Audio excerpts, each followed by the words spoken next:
So I thank the organizer for giving me this opportunity to speak.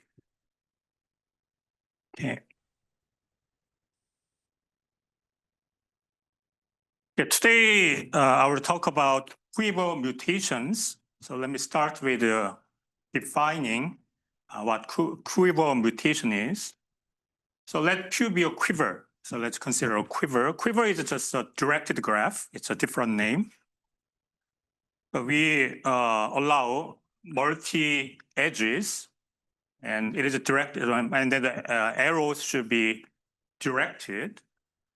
And we also assume that Q has no loops or oriented to cycles. So this is an example. This is a quiver. It has 3 vertices and then arrows.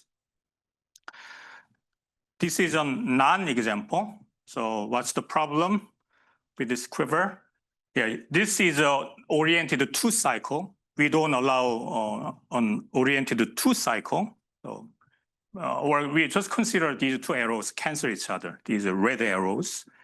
Or we don't, also we don't allow this loop, this kind of a loop. So except these restrictions, we can consider any directed graph. That's a quiver we are considering. Then what is a quiver mutation? It is introduced by Fomin and Zalevinsky around the year 2000 in their study of cluster algebras. And later, it is discovered that actually this operation is the same as Seiberg duality in quantum field theory. So these 2 things are the same. So mutation at vertex K can be performed in 3 steps. The first step, whenever you have this subquiver, K is in the middle, then you add a new arrow from I to J. Okay. Then second step, reverse the directions of any arrows touching K. And third, now remove both arrows of any 2 cycles. To any oriented 2 cycles. So 1, 2, 3. Okay, that's easy.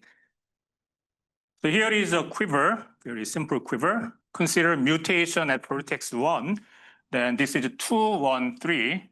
Probably the numbers are very small, but anyway, 2, 1, 3. So we want to mutate at 1.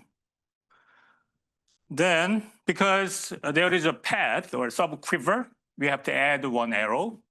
And then change the directions of the arrows touching the vertex 1. Then clearly we have this, right? So the directions are now different. Now do the same, mutate the quiver at vertex 1. Then now we have this subquiver or a path. So we have to have an arrow from 3 to 2. Then those 2 will cancel each other. And then change the directions of the arrows touching vertex 1, then we have this. So as you can see, a mutation is an involution. If you want just minor historical question, didn't this operation exist long before 1995 in math, but just in terms of studying quiver algebras, not in this more general? This operation, as far as I know, it didn't exist. Probably. Yeah, but you said it existed. What's this theory of representations of quiver algebras before? Really? In the representations of. Oh, okay. Yeah, I didn't know that. Yeah. They're probably Lauren also. I know they studied mutations just at a source or sink, but I wasn't aware of. Gelfand. I see. Gelfand studied. Oh, okay, yeah, we can, yeah. Gelfand had some idea. Yeah, that's right, yeah. Okay, so now consider this quiver. And let's consider consecutive mutations at vertices 3, 4, 5, 3. So do it in your mind. Then the resulting quiver is this. So the resulting quiver after long sequence of mutations, the result may be quite different from the original. Okay. then a natural question arises. So can we determine whether two quivers, Q and Q prime, are mutation equivalent? So in other words, is there a sequence of mutations from Q to Q prime? I mean, the sequence of mutations that transforms Q into Q prime. Can we find out such like a mutation sequence, or can you just determine whether two quivers are equivalent or not under mutations? That's a good question. So for example, consider these two quivers. Are they mutation equivalent? Can you start from this and then do some sequence of mutations and obtain this? Can you do that? What are the numbers on the edges mean? It's not very important. Numbers, okay, I didn't explain. That's right, thank you.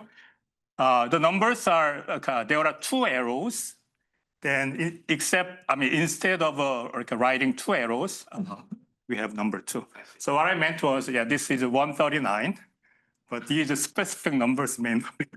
Now I see why you didn't draw all of them. Okay, thank you. Yeah, there are 206 arrows in this direction. Then question.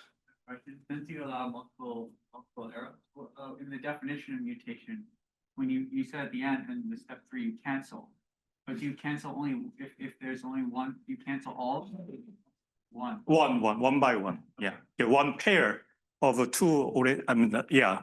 So basically, two arrows are gone in one cancellation, and then you do it as far as there are two oriented cycles. It's a signed number associated with an edge, right?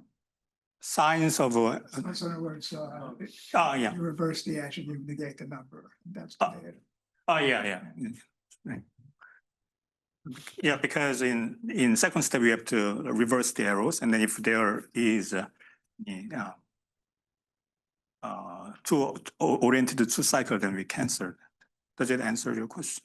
I still have another question. So if you're doing mutation at 1, and you have 4 arrows coming in and 3 arrows coming out, do you have 12 new things then? Here, Yeah.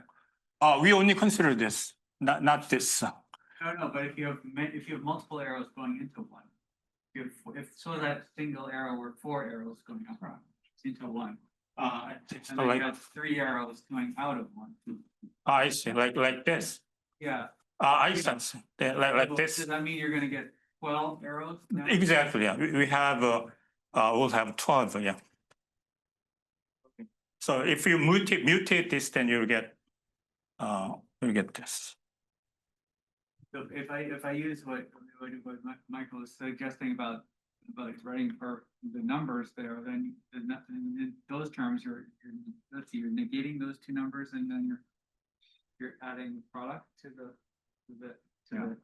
Is that what's happening? Yeah. Okay, and that way that's all that happens. Then if you stay that way, you don't have to talk about any cancellation. Yeah, so you may consider like a X, Y, Z, Yeah. and then it's like a C minus X. So well, So the X yeah. turns to minus X, Y goes to minus Y, and Yeah. Z goes to and Z becomes yeah, so X goes to minus X, Y goes to minus Y, and then Z goes to this. Yeah, it's another way of, yeah.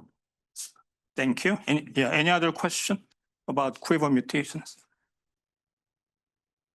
The question, are these two mutation equivalent? And yes, because I remember that I generated this from out of this. What about these two? Yeah, probably no.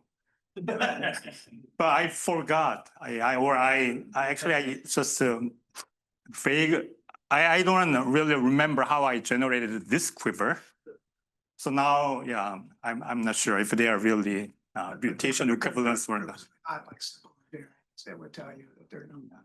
That's right. Yeah. So, yeah, because this is so simple, you may try to reduce the number of edges, but still, I'm not sure if you can check or not.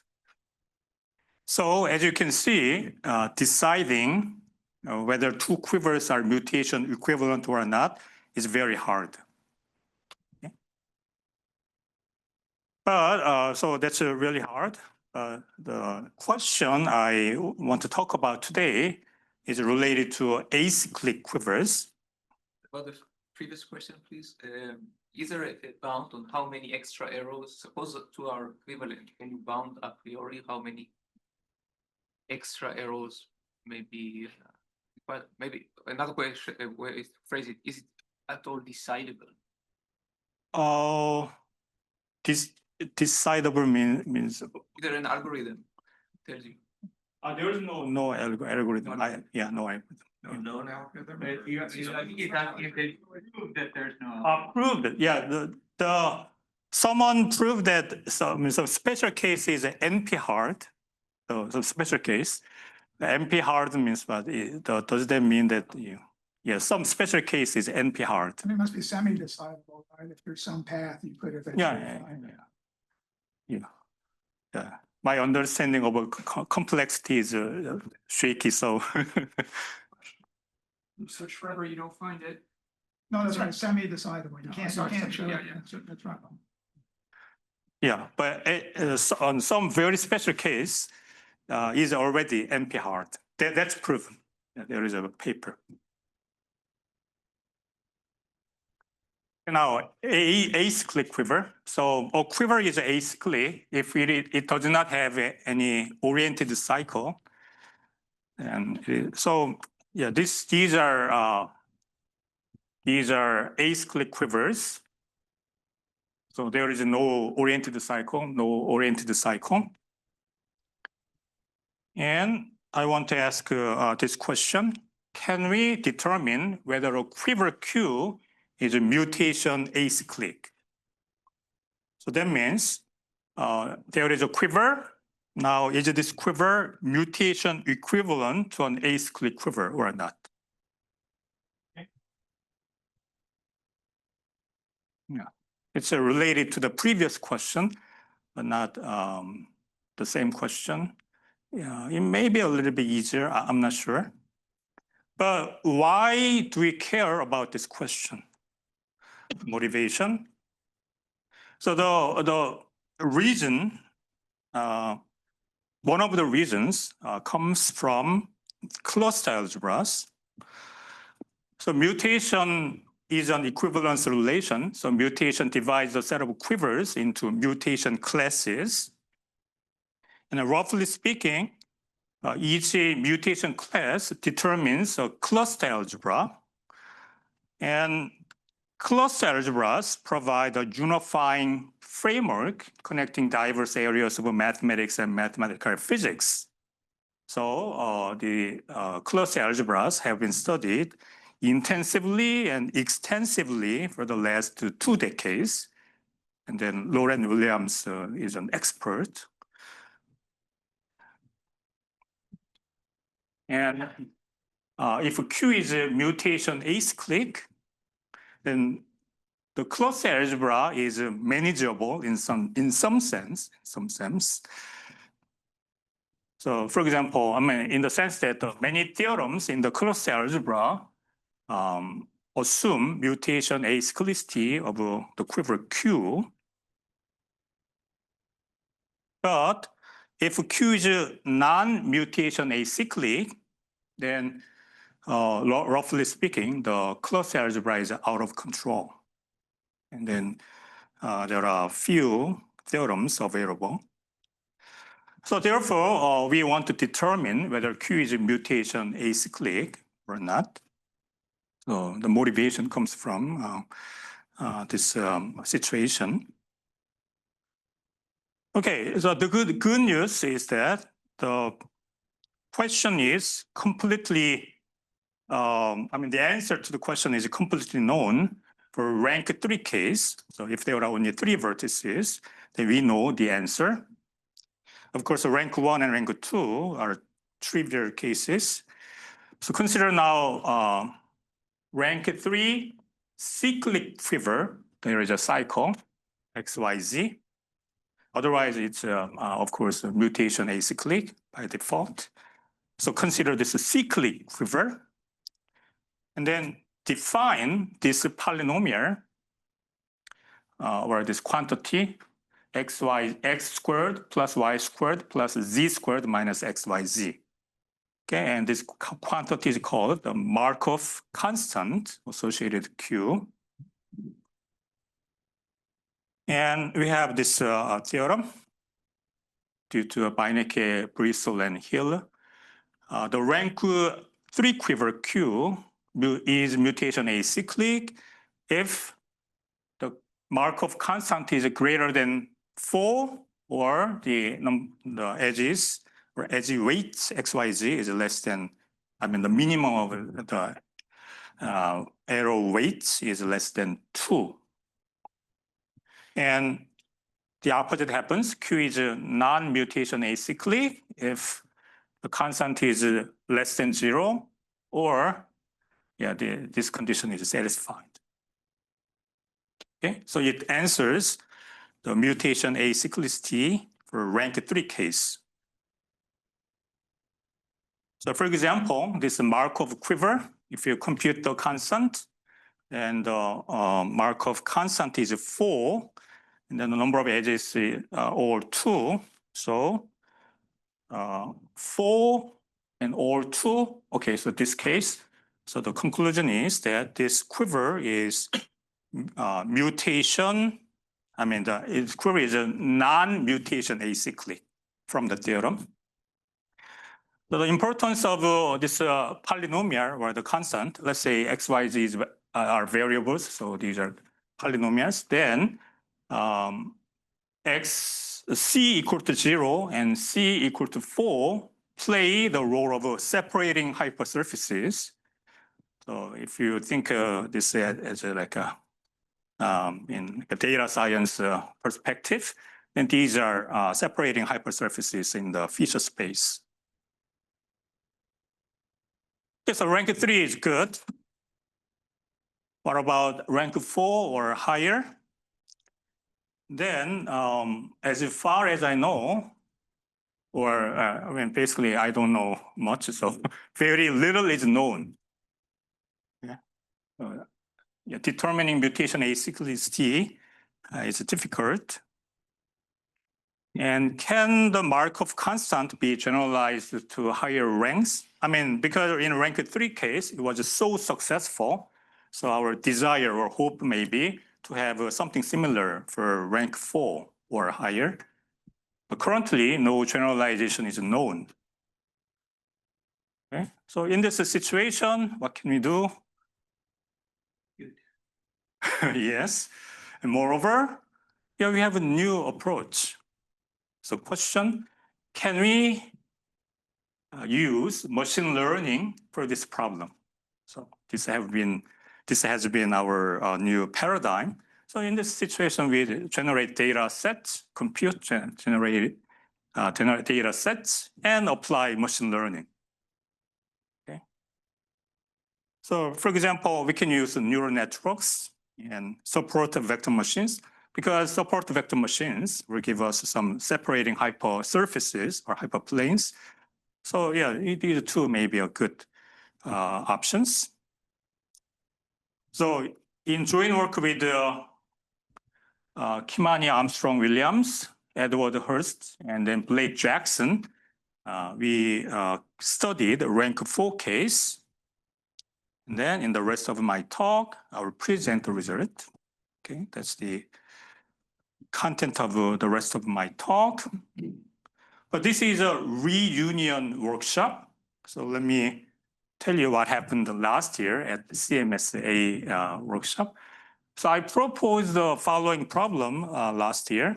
So assume that Q is a mutation acyclic. So we know that Q is mutation acyclic. Then can you find an acyclic quiver Q naught, which is a mutation equivalent to Q? Can you do that? So that was my question. And the idea was to use reinforcement learning. Okay, because, Can I ask, you knew it was mutation acyclic because it started with an acyclic quiver and you obscured it by mutation? Yeah, and then you just remove or delete the sequence. So it's like RSA factorization problem. You have two big primes and you multiply and then you just throw away those 2 prime numbers. And then now nobody can factor the number. It's similar. It's like yeah. And then the idea was to use reinforcement learning. And then there was a discussion with Georgi, Gergely Bertri, and then Georgi Bupayo, Michael Douglas, Sergei Gukov, and then Lauren Williams. We had a discussion, some discussions. And actually,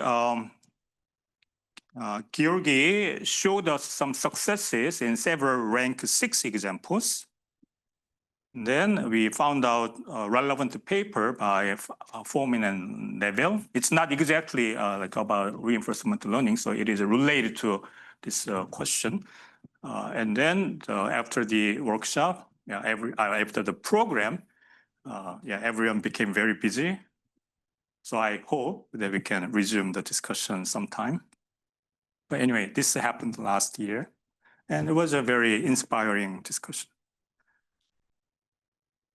Okay, let's go back to the rank 4 case. And there is a useful lemma. This is a general lemma due to Buan, Marshy, and Wrighton.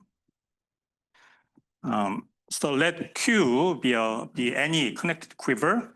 And if any full subquiver of Q is non-mutation acyclic, then Q is also non-mutation acyclic. So we may look at subquivers. So in a rank 4 case, if it has a non-mutation acyclic rank 3 quiver, then Q itself is a non-mutation acyclic. And here point is, we can determine the mutation acyclicity for rank 3 quivers. So we may use this to look at, to determine mutation acyclicity of rank 4 quivers, sometimes, not all the times. And then this lemma is useful for data generation. But this does not solve the problem for rank 4 case completely, because there are rank 4 quivers where full subquivers are mutation acyclic, but the rank 4 quiver itself is a non-mutation acyclic. For example, this is a non-mutation acyclic, but all subquivers are acyclic basically. So just by looking at subquivers, we cannot answer the question. But sometimes we can determine rank 4 quivers are non-mutation acyclic by looking at subquivers. And like, how would you know that? In other words, is it a finite computation for any given quiver, or like, are there other general theorems about showing that? In this case, there is a theorem due to this is a request. I don't want to pronounce his name incorrectly, but anyway, there is a PhD thesis.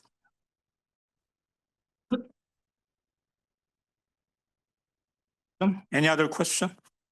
What's the definition of full here? Okay, so it's like a full subcategory. What is that?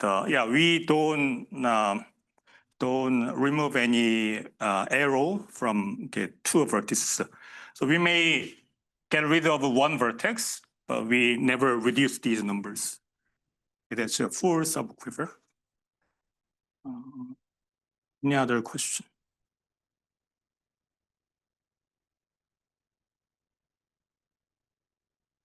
Then another important example in rank 4 is the dreaded torus. Do you see any torus here? But is it from some triangulation of a torus? It's called the dreaded torus. Somehow it's scary. But yeah, it is scary, but you'll see. So first of all, you'll see the appearance of this theorem later. But here, mutation at any vertex produces an isomorphic copy of the dreaded torus, and there is a cycle already. And then it never goes away. So this is a non-mutation acyclic. Okay. Now we want to do machine learning experiments. Then of course we have to have a data set. Then the first question we have to answer or we have to ask is how to represent a quiver.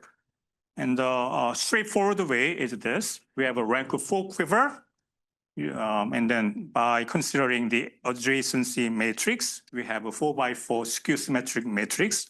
Right? And then it can be converted into 16-dimensional vector. It's straightforward. So a quiver, adjacency matrix, including the directions as well. And then 16-dimensional vector.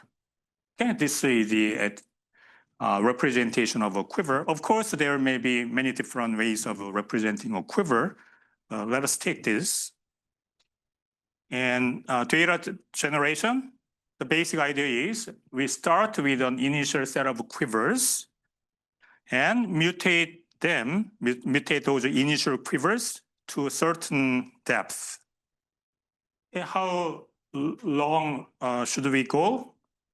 The mutation depth is chosen to generate sufficiently many quiver per class. So it just depends on heuristics.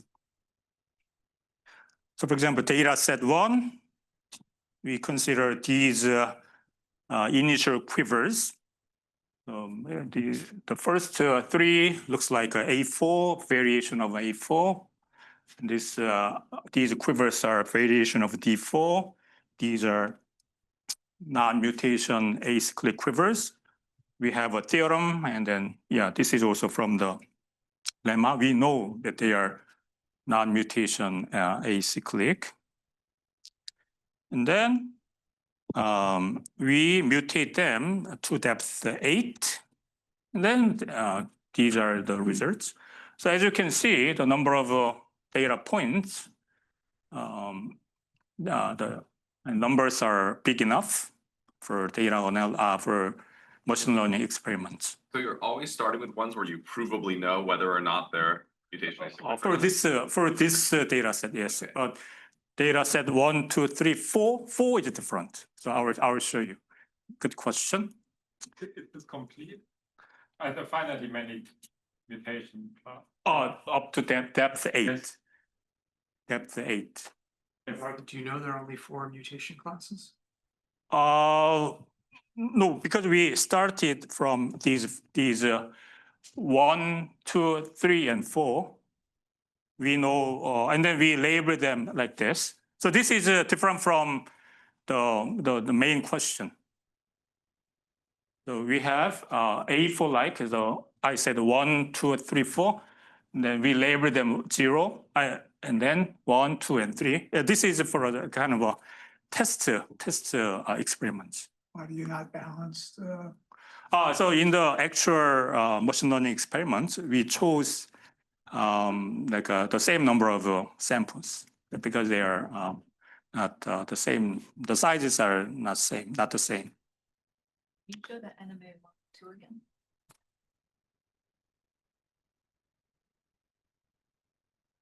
So the A4 single edges, and then 2, 2, 2, just 2 in the middle. And then similar here, there's 2. Then these 2. Which numbers? M&A one. In the next table, you have. Next table. Yeah. You're just saying you're choosing that many samples from. Yeah, we are each of choosing. Of each of those. Oh, yeah, it's your choice. Yeah. In the when we perform. For each of the 7 types, you choose 13,121. Yeah, 7, but we Yeah, you put them them. together. Yeah, A4 like, a D4 like. So we have 4 classes, and then we choose. I forgot the exact number. Probably like 13,000 or 10,000 for experiments. If I wrote down a random rank 4 quiver, should I expect it to be mutation equivalent to any of these? No. That's again, data set 4. So I'll show you more. So this is not the main question of mutation acyclicity and non-mutation acyclicity, but in any case, we consider this data set 2, the same initial quivers, but depth 6, it's much smaller. And then, but this is the main problem, MA, mutation acyclic or non-mutation acyclic. And then it's small. So it's a small, again, we used this as like a preliminary the tests. But data set 3 was substantial.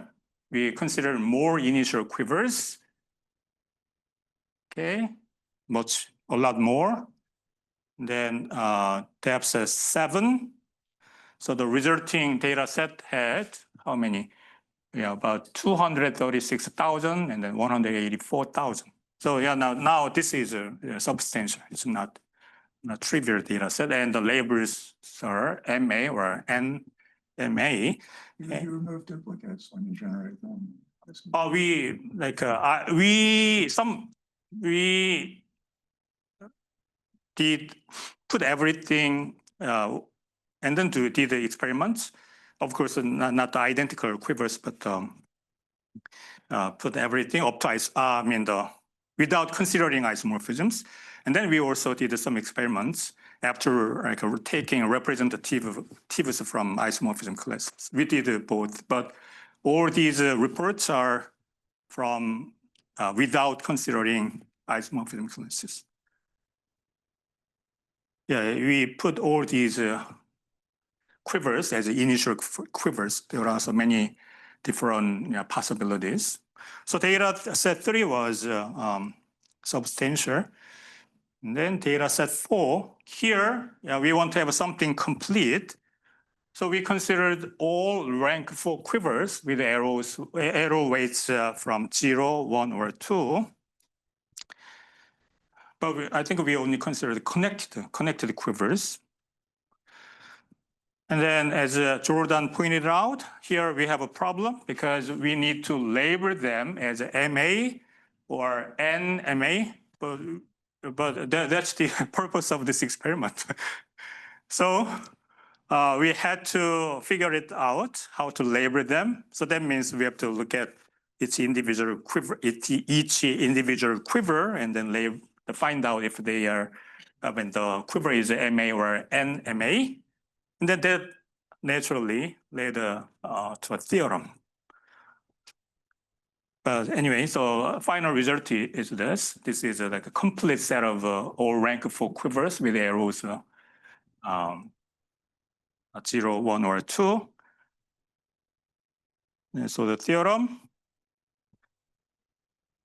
under the same assumption, Q is a non-mutation acyclic if Q contains a quiver in its mutation class that has a rank 3 non-mutation acyclic subquiver. So this is almost our case.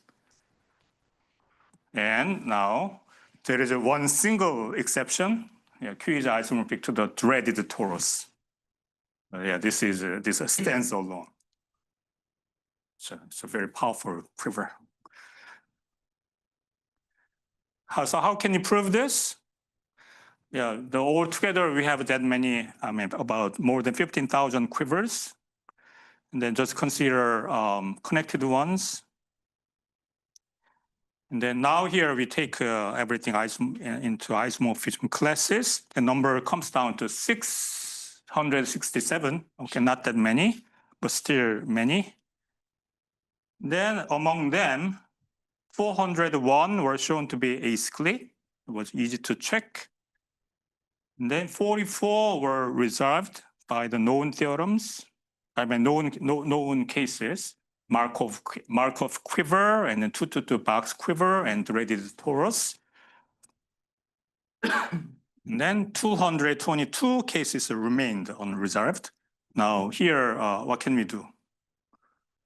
There is no theorem. No, now we have a theorem, but previously no theorem. Okay, compute, We exhaustively mutate the remaining 222 cases. But it was doable. And the longest mutation sequence at the length of 12. Okay, I mean, you don't know how long the mutation. Yeah, will- you so- just hope that they will all Yeah, turn yeah. out to be. Exactly. Yeah, so yeah, this project could have, So you're lucky. yeah, that's right. That's what the hypothesis. And so how did you know when you were done? Did they all turn out? Mutation-acyclicity. So because we have a theorem of for rank 3 quiver. So once we have rank 3 non-mutation acyclic subquiver, then we may stop there. That's what, like, and you just got lucky that they all. Yeah. So we didn't expect it will go to the 12. At first, we tried up to length 8. Then there are not many. The remaining cases were, the number was not that big. It was, I don't remember exactly. So okay, then let's make the length 12 for those quivers, and then it stopped. Otherwise, could have been. Did you get any intuition whether that will sort of continue to weight 3, let's say? Continue to If you increase the number of weights. wait. Yeah, no idea. Yeah, it will become exponentially harder. Sure, Yeah, but no. Yeah, 3 might be very possible. Yeah, that's right. I agree. But it will increase, the difficulty will increase exponentially. But so you didn't get any. No, we stopped to it. make a conjecture whether. No, we didn't. Yeah. This is not a. Let me ask you. Yeah. This is not that crazy. Yeah. Maybe sort of, let me ask a related question. Is there something like the Dread-Torres quiver where when you sort of go to weight 3 or so, are there more examples popping up? So that's a really good question. And then I think Lauren can answer the question. Coagulation of the torus that gives rise to the Dread-Torres. Is there one puncture or? I don't remember exactly I don't exactly remember, but it's anyway, so it's a very well-known example, but I forgot the exact triangulation. And then in general, basically, I don't know exactly. Okay, so upshot is, this was the main thing. And then the final number is this. If we consider isomorphism classes only, then we have this. So now we have a complete classification. But that's one thing. And then can machine do the same? Machine knows the classification. That's the other. So this set was used for machine learning experiments. And then all quivers are available in the GitHub repository. So you may look at the GitHub repository. Then just first Google my paper and then find out the GitHub repository. So neural networks. First data set 1. This is not the main problem. So it's a preliminary test. And then it's a 4-way classification.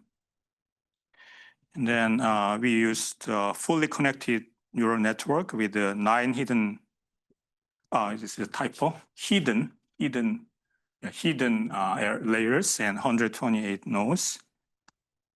And then, of course, the final layer has 4 nodes, and then we used the softmax activation. And then test split, train test split is 90 and 10. And then 10,000 epochs. So these are all standard.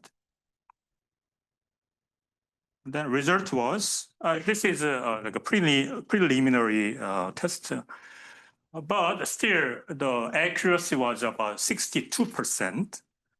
The baseline of accuracy or the random guess would have been 25%. So there is a clear sign of learning. So this was good, because if this is like a 25 or 30 or 25, then probably we gave up at that point. But there was a hope. So we continued. So data set 2 and 3, what's the difference?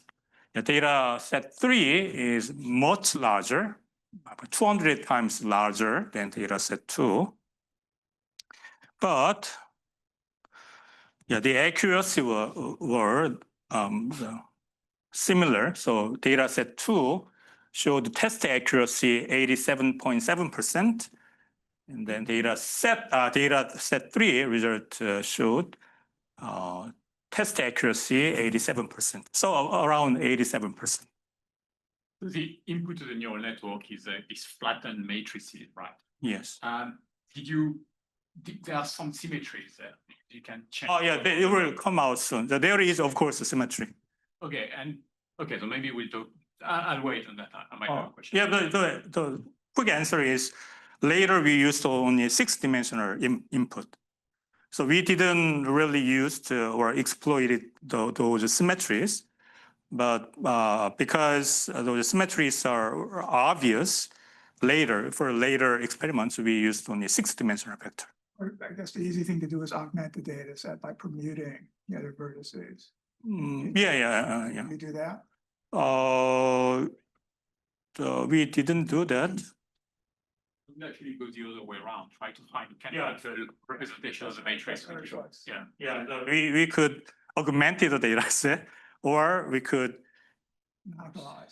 or reduce, or we may try to use the symmetry, but we didn't do any augmentation, but for like using the symmetry, actually we reduced the dimension. That's what we did, but we didn't use any kind of so the covariant. I mean, what is the name? The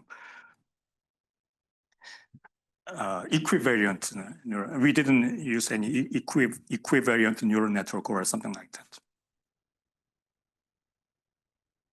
So conclusion, neural network showed about 87% accuracy.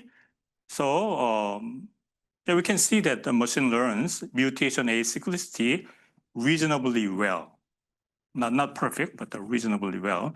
For data set 3 was substantial, but still it achieved 87%. Did you do some trivial baselines like the linear model? No, It'd be worth checking. Yeah. That's right, yeah. Good suggestion. Okay, what about data? Okay, so that's next, but obvious question. Can we interpret the neural networks models? There are many tools available, but still it's not easy. So we turn to a more interpretable machine learning methods, support vector machines. That's the next thing we did. Support vector machines. So here we use data set 4. This is a complete set of rank 4 quivers with arrow weights from 0, 1, 2. And then because in some sense the data set is complete, when we have separating hypersurfaces, that really carries some importance. That's why we focused on data set 4. And as a preparation, we perform PCA for those data sets. I mean, this data set 4. And in a natural way, the first 6 dimensions were the most important. The reason is rank 4 quiver is determined by these 6 integers, because this should be skew symmetric. Entries are integers. And then PCA really confirmed the fact that there is no other things. And then they belong to these 6 directions, eigenvectors belong to the same eigenvalue. So basically, so we could use these 6 integers. And for support vector machine, we'll end up having the polynomial. We use the polynomial kernel, and then we want to have a small number of variables. So 6 was good. Instead of 16, we want to have a smaller number of variables. So we used a 6-dimensional vector. Okay, so now we just applied the standard SVM to identify separating hypersurfaces between MA and NMA. We use polynomial corners of degrees from 1 to, then we did a linear model in some sense, 1 to 26.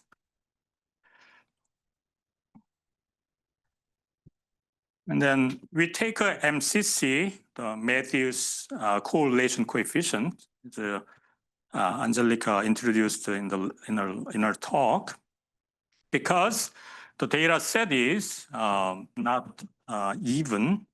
So we are using the whole data set for this. We didn't do any sampling. So MCC, and then the data set was biased. So we are using MCC for the test accuracy measure. Okay, the result. So what do you expect? Yeah, this was the result. So these are all even degrees for polynomials. Where is odd? The 1, 3, 5, where are those dots? Those dots are here. Okay, so we didn't plot them. So degree 2 polynomial, quadratic polynomial gives us MCC. So you may consider this like an accuracy is just above 0.4, 40%. But already degree 4 polynomial achieved more than 80%. Degree 6, close to 90%, and then it stabilizes. Just to be clear, this is all the polynomials in the 4 variables? Yes. The number of variables is just 6. 6. Yeah, the number of variables is 6, and then these are degrees. So 6 variables. In some sense, the SVM will choose the polynomial. I mean, it's not a perfect parallel, but I think, sorry, if you have the MCC, if you had like 2 balanced classes to get from MCC to accuracy, you add 1 and divide by 2. So like, right, if it's 0.4, if these were balanced, then the accuracy would be like 70%, right?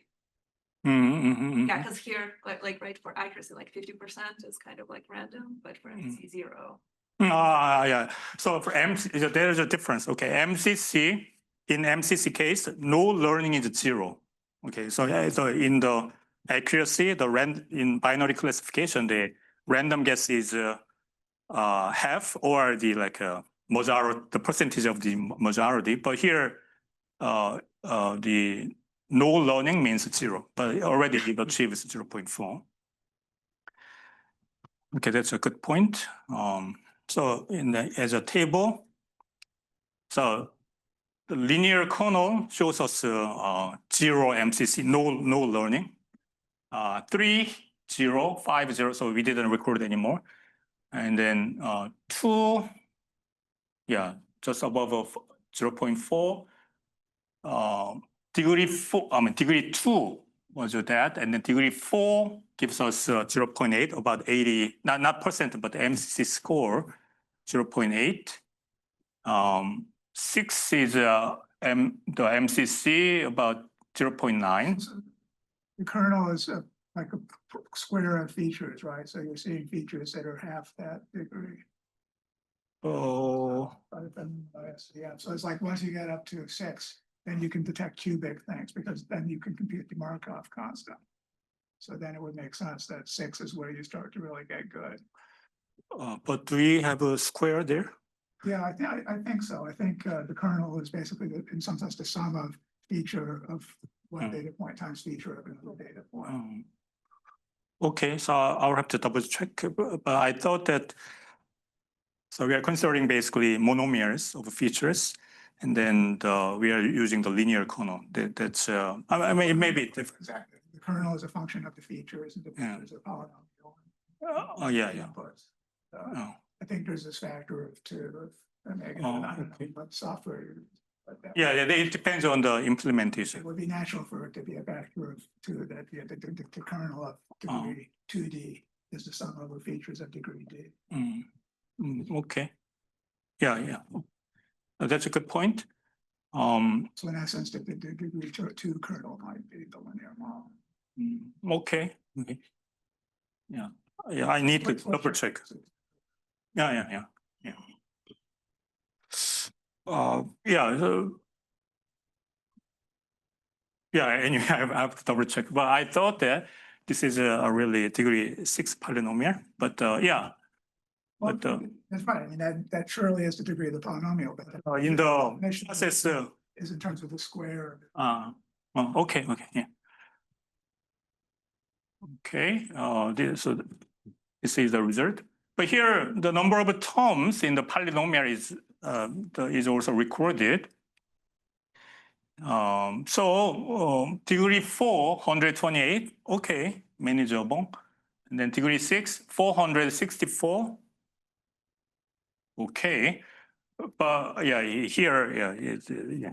So even though degree 18 achieved the highest performance, the number of number of terms in the polynomial is more than 33,000 monomials. So then, yeah, it's almost impossible to interpret. Not quite sure I understand the comment. So why does degree 1 have 8 terms? Yeah, right, instead of 6. Oh, okay. That's constant. Constant 7. Constant. Okay, then there, okay. Okay, thank you. And then I'll have to double check. So let me see. Why 8?